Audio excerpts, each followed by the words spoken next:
Rusty tractor restoration. Chandrabhan Singh के दो बेटे थे, धीरज कुमार और सूरज कुमार। वो दोनों बड़े ही लालची और आलसी थे। बिना काम करे बाप दादा की कमाई हुई दौलत वो अपनी अय्याशी में उड़ाते थे। एक दिन दोनों भाई अपने पिता चंद्रभान सिंह से, पिताजी, हम तीनों के लिए ये महल बहुत बड़ा है, क्यों ना हम इसे बेच देते हैं और आए हुए पैसों से एक छोटा घर खरीदते हैं और बाकी के पैसे अय्याशी में उड़ाते हैं। क्यों, सही कहा ना? पिताजी, आपको तो हमारी कोई चिंता ही नहीं। इतने बड़े महल की देखभाल में नौकरों को ही महीने के लाखों रुपए देने पड़ते हैं। अरे जरा सोचिए पिताजी, ये महल बेच दिया तो हमारा कितना पैसा बच जाएगा। तुम दोनों ने तो जिद करके अपना अपना हिस्सा ले लिया, उसे बेच भी दिया और अब इस महल पर नजर डाल रहे हो। मैं जब तक हूँ तब तक ये महल नहीं बिकेगा और मेरे बाद ये महल तुम्हारे हाथ ना आए, इसका भी पूरा बंदोबस्त करके रखूंगा मैं। चंद्रभान सिंह दोनों बेटों को गुस्से से चिल्लाकर वहाँ से चले जाते हैं। अरे पिताजी तो हमसे आगे निकले, वो कुछ करे इससे पहले हमें महल के कागज ढूंढने होंगे। वो दोनों भाई महल के कागज ढूंढने लगते हैं। ऐसे में उन्हें एक तस्वीर मिलती है। तस्वीर में 5 हीरे थे और साथ में एक चिट्ठी। धीरज उस चिट्ठी को पढ़ता है और कहता है, सूरज, ये हीरे बेशकीमती है और ये हमारे पूर्वजों के पास यानी हमारे पिता के पास है। मतलब पिताजी ने हमसे हीरो की बात छुपाई। अगर ये हीरे हमें मिल गए तो ये महल बेचना नहीं पड़ेगा।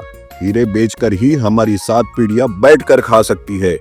हीरो के बारे में पढ़कर उन दोनों की आंखें लालच से चमकने लगती है। दूसरे दिन वो अपने पिता के सामने हीरो की तस्वीर रखते हैं और उन हीरो के बारे में पूछने लगते हैं। पिताजी, ये बेशकीमती हीरे आपने कहाँ छुपा कर रखे हैं? ये हीरे हमें दे दीजिए, इस पर हमारा अधिकार है। देखो, ये हमारे पूर्वजों की कमाई हुई संपत्ति है। मेरे पिताजी को यानी तुम्हारे दादाजी को भूलने की बीमारी थी, इसलिए वो हीरे उन्होंने कहाँ रखे मुझे भी नहीं पता, और अगर पता होता भी तो भी मैं तुम्हें नहीं बताता। पिता की बात से वो दोनों बौखला जाते हैं। वो दोनों गुस्से से बाहर आते हैं।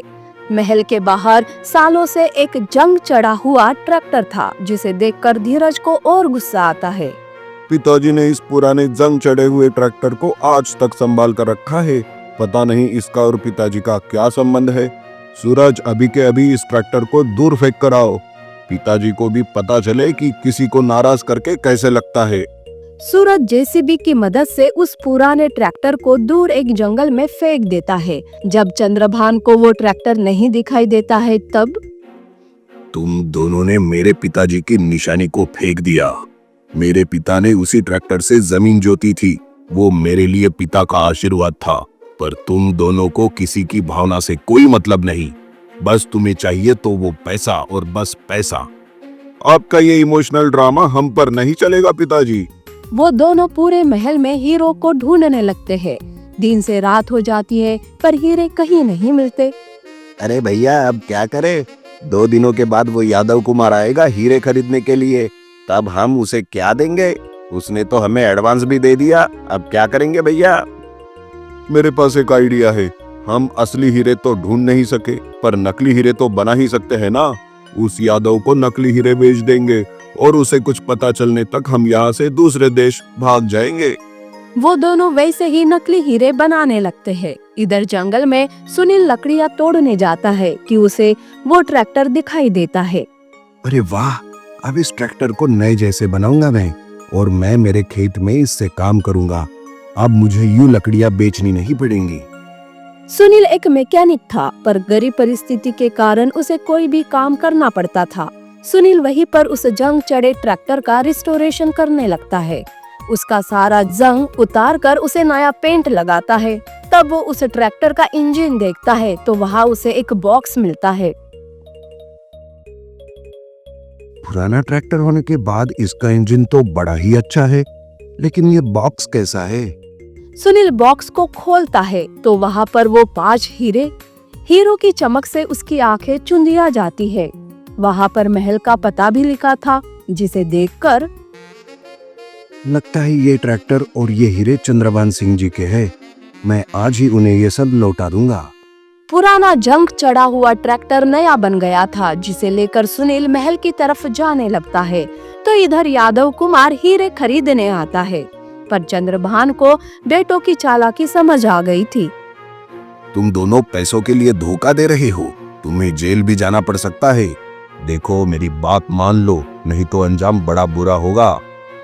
चुप कीजिए पिताजी, और हाँ, यादव कुमार जी के सामने अगर मुंह खोला तो आपका अंजाम बुरा होगा। धीरज और सूरज अपने पिता को डरा धमका कर चुप करा देते हैं। यादव कुमार हीरे लेकर पैसे दे ही रहे थे कि वहाँ सुनील आता है। रुक जाइए, ये हीरे नकली है, असली हीरे तो मेरे पास है। तब धीरज और सूरज की बेईमानी सामने आती है। तब यादव कहता है, इसका मतलब तुम दोनों मुझे नकली हीरे बेचने वाले थे। इस धोखे की सजा तुम्हें अब पुलिस देगी। यादव पुलिस को फोन करके बुलाता है। पुलिस उन दोनों को लेकर चले जाते हैं। तब चंद्रभान सिंह यादव कुमार से, देखिए, अब ये हीरे मुझे नहीं बेचने, मैं मेरे बेटों की तरफ से माफी मांगता हूँ। यादव कुमार भी वहाँ से चले जाते हैं। सुनील चंद्रभान को सारी हकीकत बता देता है। तुम ईमानदार और नेक दिल हो बेटा, मेरे पिताजी की निशानी को तुमने ठीक कर दिया। तुम्हारा बहुत बहुत धन्यवाद। आज से तुम ही मेरे बेटे हो। उस दिन के बाद से सुनील महल में रहकर चंद्रभान सिंह का कारोबार देखने लगता है।